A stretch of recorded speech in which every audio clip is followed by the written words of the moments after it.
Kemi ngritur është që retorika politike nuk përbën vetveten në kërcënim. Është thjesht një retorikë politike.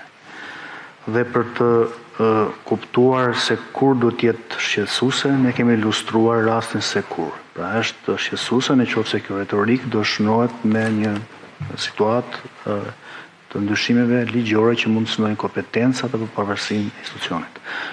Konstatoj që nuk ka në një situatë të tillë për momentin dhe është thjesht një argumentim për të kuptuar se kur një retorikë është problematike dhe kur nuk është.